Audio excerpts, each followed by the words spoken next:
मैं Rohit Kumar Vishwakarma, motivational speaker, business coach, poet and writer.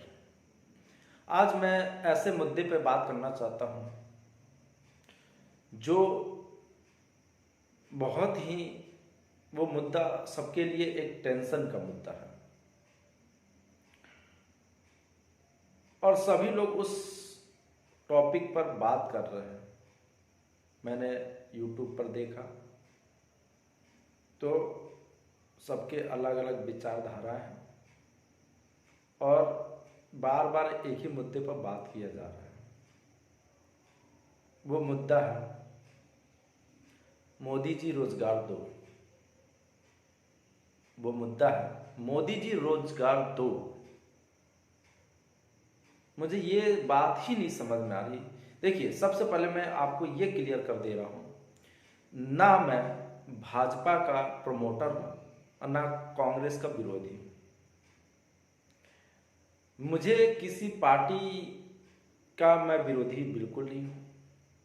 मैं सिर्फ कार्य का प्रेमी, रिजल्ट का प्रेमी।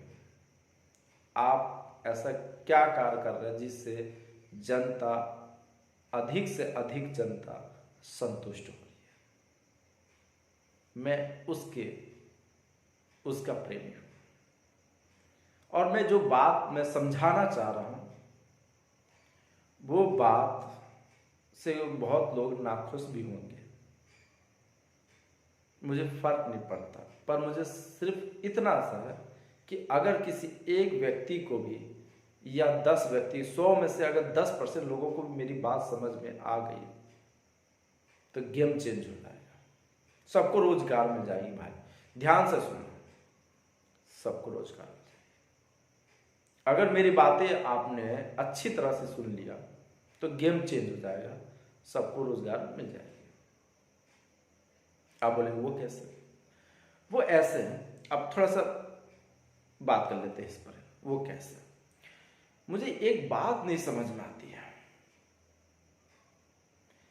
कि मोदी जी रोजगार दो, मोदी जी रोजगार दो, मोदी जी रोजगार दो। चलिए ठीक है, आपने इतना एजुकेशन लिया है, 20-25 साल पढ़ाई की है, उस पर से कंपटीशन और कंपटीशन करने के बाद फॉर्म फिलअप, कितनी तकलीफों के बावजूद आपने वो पूरे 25-30 साल फेस किए। कितनी तकलीफदायक है, क्योंकि मैं भी उस सिचुएशन से गुजरा हूं तो मैं जानता हूं। मैं इसलिए नहीं कि मैं कुछ भी हवाई बातें कर रहा हूं, इसलिए नहीं, क्योंकि मैं उस सिचुएशन गुजरा हूं, इसलिए मैं बात कर रहा हूं। भाई मुझे ये नहीं समझ में, देखो, एक तो जो सरकारी नौकरी पाने के चाहे ना, अब देखो क्या होता है, एक तो पूरा जो जीवन है ना, एक किस लिए पढ़े? सिर्फ डिग्री के लिए पढ़े, सर्टिफिकेट्स के लिए पढ़े। पूरी जीवन भर हम डिग्री और सर्टिफिकेट्स के लिए पढ़े और लास्ट में फिर कंपटीशन में उतरे, फिर पैसे खर्च किए और उसमें भी नौकरी नहीं मिला। तो यानी कि अगर नौकरी नहीं मिला तो भी जिंदगी बर्बाद, और अगर मिल गया तो भी जिंदगी बर्बाद। अगर आप बोलेंगे कि कैसी बात कर रहे हैं, लोग बोलते हैं कि जिंदगी बन जाती है और आप बोल रहे जिंदगी खराब। वो ऐसे कि सिर्फ और सिर्फ एक नौकरी पाने के लिए, सिर्फ और सिर्फ एक नौकरी पाने के लिए आपने 25-30 साल वहीं बर्बाद कर दिए। यानी कि जवानी वहीं, आधी जवानी वहां निकल गई और भरी जवानी में आपकी नौकरी लगी। भरी जवानी में जब आपकी नौकरी लगी तो एक एग्रीमेंट साइन होता है। एक एग्रीमेंट साइन होता है सरकारी नौकरी के लिए, जो आप नज़रअंदाज कर देते हैं या शायद आपने ध्यान ही नहीं दिया। वो अप्रत्यक्ष रूप से एग्रीमेंट होता है जो आपको पता ही नहीं चलता। एग्रीमेंट में जब सरकारी नौकरी लगती है तो एग्रीमेंट में ये साइन किया जाता है, जो आपको नहीं पता चलता है, कि जवानी, पूरी जवानी मुझे दे दो, पूरी जवानी आप मुझे दे दो, उसके लिए मैं आपकी जवानी और आपकी जो फ्रीडम है, फ्रीडम और जवानी कि बदले में आपको एक तनख्वाह दूंगा। क्या? मैं एक तनख्वाह दूंगा, अच्छी खासी सैलरी दूंगा। आपने एग्रीमेंट कर दिए, नौकरी ज्वाइन कर, बहुत खुश होते हैं। जब नौकरी मिलने के बाद जिसको नहीं मिली होती है तो उसके लिए तो वो जैसे घोड़े को हरी घास होता है ना, कि दूसरों के थाली में परोसा हुआ खाना बहुत अच्छा लगता है, वो सही है सिस्टम है। जब तक जो चीज किसी को नहीं मिलती तब तक ले वो उसके लिए बहुत ही एक सुंदर स्वप्न की तरह होता है। क्यों ना हो भाई, चखे जो नहीं है। तो वही बात है कि आपने सरकारी नौकरी ले ली और सरकारी नौकरी के बाद आपके ऐसा होता है, अधिकतम बार ऐसा होता है कि वो आपके सारे सपनों को चकनाचूर कर देता है। आपने जैसा ख्वाब बुना था कि सरकारी नौकरी मान ये करेंगे, वो करेंगे, ऐसा करेंगे, वैसा करेंगे, ऐसी जिंदगी जिएंगे, फलाना दुकाना, बहुत सारी चीजें आपने मन में सपने सजा के रखे होते हैं। और जैसे ही एग्रीमेंट होता है और जैसे ही आपकी ज्वाइनिंग होती है और ट्रांसफर होता है, यहाँ सबसे पहले नंबर ट्रांसफर होता है। मतलब ऐसी जगह पोस्टिंग होती है तो कुछ परसेंट तो वहीं आप टूट जाते हैं। दूसरा क्या होता है कि आपके काम और एजुकेशन के हिसाब से वो वर्क नहीं मिलता है तो वहां आप टूट जाते हैं। फिर उसके बाद से माहौल, सिचुएशन, परिस्थिति आपके अनुकूल नहीं मिलती है तो आप वहां टूट जाते हैं। फिर क्या होता है, आपके दिमाग में एक ख्याल आता है कि एक काम करते हैं, या तो डिपार्टमेंटल एग्जाम फेस करके उसी में आगे बढ़े अपने क्षमता के अनुसार, या फिर दूसरी नौकरी के लिए तैयारी करें। अब देखिए, मतलब इतना जीवन भर आप नौकरी पा लिया, जब नौकरी पा ली तो आप दूसरे नौकरी की तलाश, ठीक, अब उसकी तैयारी करना चलो। उसकी तैयारी करते करते करते करते हुआ क्या, चलो किसी को मिली और किसी को नहीं मिली, पर मैं बात करता हूं मिल गई तो वहां भी गया तो जैसा उन्होंने ख्वाब सोचा था, जैसी परिस्थितियां उन्होंने चुनी थी वैसा नहीं मिला। भाई मुझे ये नहीं समझ में आता है कि आपकी जो मानसिकता है नौकर बनने वाली क्यों है। मैं कुल मिलाकर मैं ये बात करना चाह रहा हूं कि आपकी जो मानसिकता है वो नौकर बनने वाली क्यों है। या जिस ईश्वर ने आपको बनाया है, जिस ईश्वर ने आपको बनाया है वो तो आपको नौकर नहीं बना रहा है। वो तो भाई कुछ भी करा सकता है ना, आपको नौकर बना सकता है, कुछ भी करा सकता है। पर मुझे समझ में नहीं आ रहा कि जब उस ईश्वर ने मुझे फ्रीडम दी है तो उस फ्रीडम को छीनने का हक सिर्फ और सिर्फ उस ईश्वर को है। जब वो फ्रीडम हमें दे रहा है, स्वतंत्र पैदा कर रहा है, हमें हमारे सामने कोई शर्तें नहीं रख रहा है, तो हमारे दिमाग में मानसिकता नौकर बनने वाली क्यों आती है भाई। मैं ये नहीं कह रहा हूं कि भाई, मैं देखिए मैं उसका विरोध नहीं कर रहा हूं कि आप नौकरी लो और मैं मना करूं। मैं देखिए, मेरे कहने का मतलब ये है, आप नौकरी लो, मुझे कोई दिक्कत नहीं, पर आप उस चीजों को समझो तो। यार हम नौकर ही बनने के लिए क्या पैदा हुए हैं? क्या नौकर बनने के लिए पैदा हुए हैं? जिसने तो जन्म दिया वो तो नौकर कभी नहीं बनाना चाहा। पर हमारी मानसिकता में ये कैसे आ जाती है भाई कि हमें नौकर बनना, मैंने पूरी जीवन भर अपने पूरे जीवन को, अच्छी खासी जिंदगी को बर्बाद करके एक नौकर बनने का सपना देखते हैं।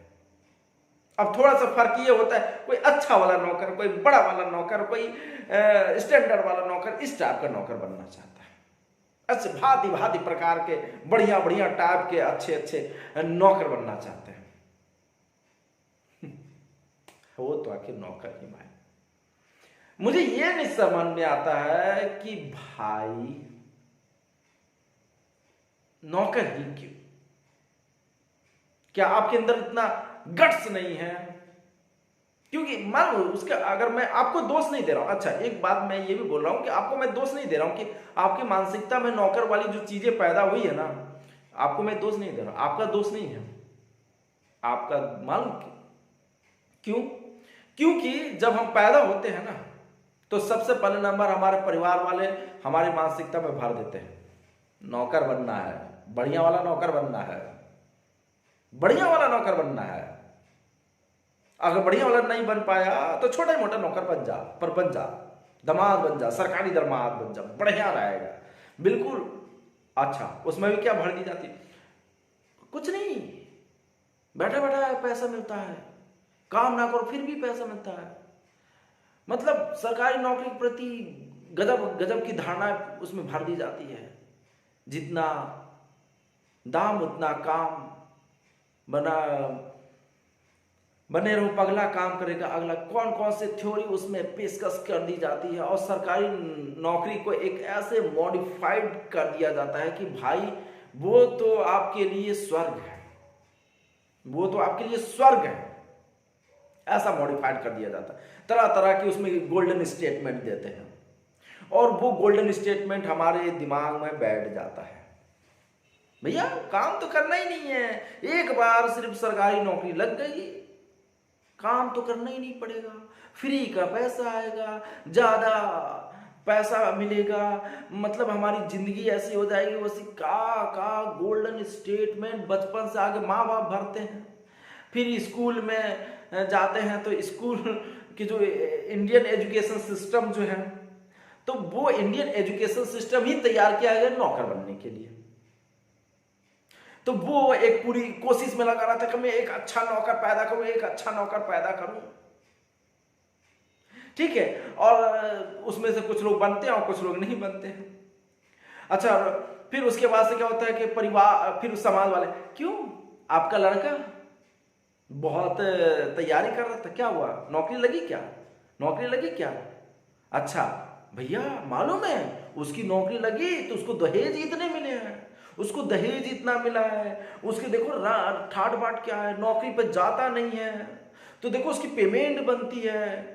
अरे गजब, मतलब आसपास के जो माहौल है ना, गजब गजब की धारणा है, भगवान कसम अजीबो गरीब धारणा है।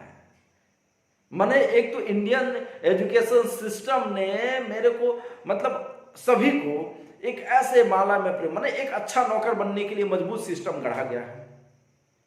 और दूसरा परिवार, फिर स्कूल, फिर सोसाइटी। तो भाई हमारे दिमाग में नौकर बनने वाली प्रकृति क्यों नहीं आएगी, क्यों नहीं आएगी? आखिर आपका दोष नहीं है, आपका दोष नहीं है, पर मैं ये बोल रहा हूं, मेरा कहने का मतलब यह है कि समय बदल रहा है, समय बदल रहा है, तो आपके विचारों में, आपकी सोच में वो परिवर्तन क्यों नहीं है? आज भी नौकर बनने वाली थ्योरी क्यों है? अब तो आप बड़े हो गए हो, समझदार हो गए, पढ़े लिखे हो, इसके बावजूद भी ये दिमाग में क्यों नहीं भूसा भरा है क्या, कि ये क्यों नहीं समझ में आ रहा है नौकर बनने वाली पद्धति क्यों आ रही है? अब कुछ लोग तो ये बोलेंगे यार ज्यादा होशियारी मार रहा है, ज्यादा डींगे मार रहा है। भैया हमारी सिचुएशन पर, हमारी परिस्थिति में रहो तब समझ में आएगी, बोलने से कुछ नहीं होता है, ऐसे बोलेंगे तो भैया हमारे यहाँ तो ऐसी परिस्थिति है, हमारे यहाँ तो ऐसी परिस्थिति है, हमारे यहाँ तो ऐसी परिस्थिति है, हमारे रह के तो देखो तब समझ में आएगा, बड़ी बड़ी बातें करने से नहीं होता है। हम हमारे घर में अल्लाह के पैसे दे दोगे क्या, भूखे मर, अजीब वो गरीब धारणा है। भैया मैं प्रैक्टिकली में बात कर रहा हूं, मैं कोई थ्योरिकल बात नहीं कर रहा हूं, मैं भी आपके ही जैसा एक साधारण, मतलब मैं ऐसे निचले स्तर से, मैं बहुत ही ग्राउंड लेवल से मैंने जीवन को इस लेवल तक लाया है, आप जिसकी कल्पना भी नहीं कर सकते।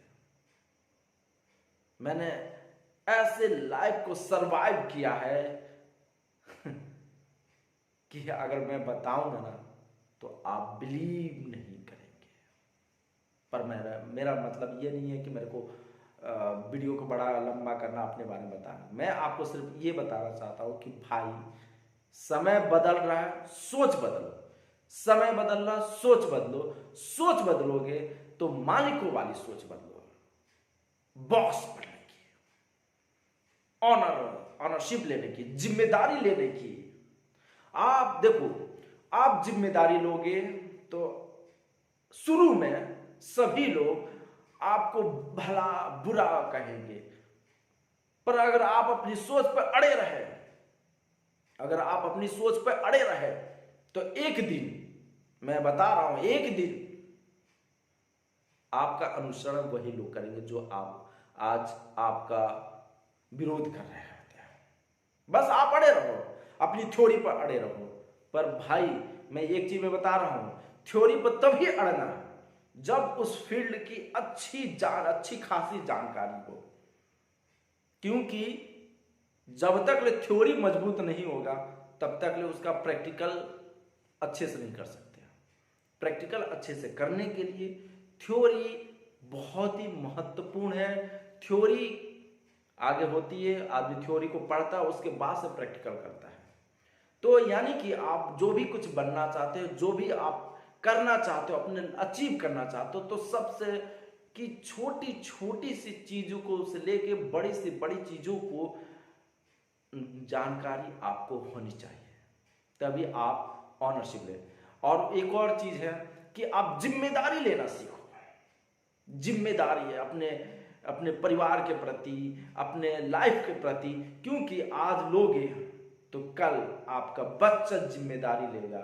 और बच्चा दूसरे को आइडियल क्यों माने, मैं बोल रहा हूं कि दूसरे को प्रेरणा स्रोत क्यों माने, दूसरे को आइडियल क्यों माने, आपको क्यों नहीं।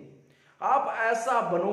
आप एक उदाहरण, मैं बोल रहा हूं कि आपको भारत रत्न नहीं मिले, आप कुछ बहुत ही बड़ा ना कर पाओ, पर मैं बोल रहा हूं कि इतना तो कर सकते हो ना कि जिससे जहां पर आप रह रहे हो वहां के लोग आपकी तारीफ करें, आपका बच्चा, आपका परिवार आप पर गर्व करे, आपकी पत्नी, आपका बच्चा, आपका परिवार, आपका समाज वाले आपका प्रशंसा करें, और आपका बच्चा अपने पिता को आइडियल माने।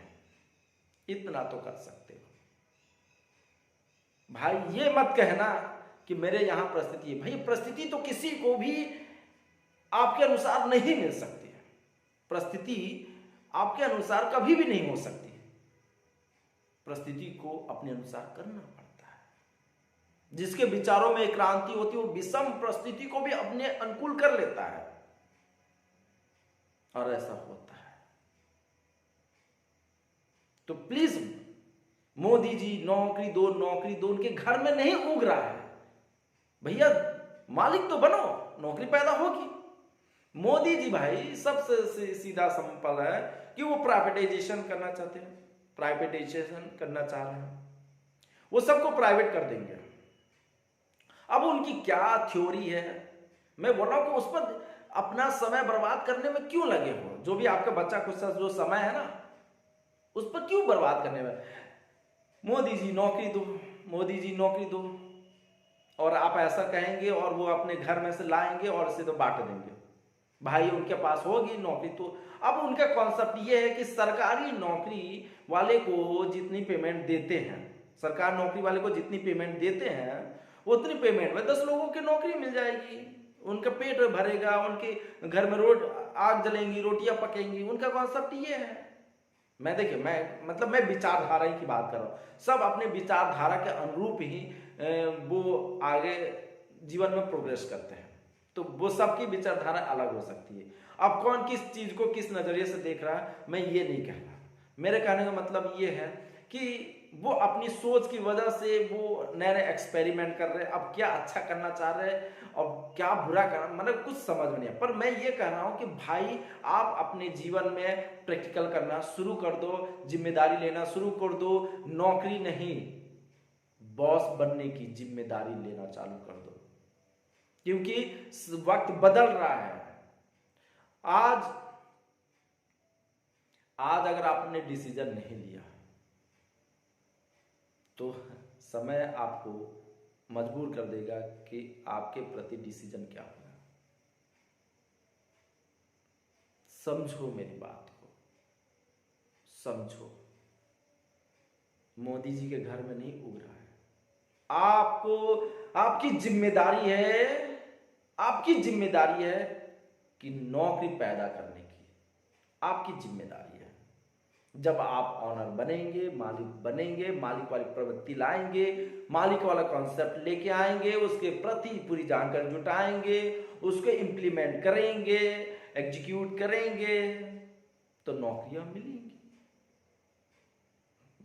नौकरियां मिलेंगी। मैं बोल रहा हूं 100 में से अगर मैं बोल रहा हूं कि 5 लोग ही मालिक बनने वाली प्रवृत्ति ला दी और मालिक बन गए, तो उन 100 लोगों का बेड़ा पार हो जाएगा भाई आप ही के भरोसे। तो क्यों ना मालिक वाली प्रवृत्ति रखें, मालिक वाली, क्योंकि आप मालिक बनोगे तो 10 लोग, 100 लोगों या 10 लोगों या 1 लोगों के घर में और चूल्हा जलेगा। मालिक बनो। अगर मोदी जी नौकरी दो वाला कॉन्सेप्ट करोगे तो उसके चक्कर में 2, 4, 5 साल ऐसे ही गुजर जाएंगे और पता चले कि सरकार चेंज हो जाएगी। और अगर आपको नौकर बनना है तो बनो, मुझे कोई लेना देना नहीं है, आप बनो, आप बनो,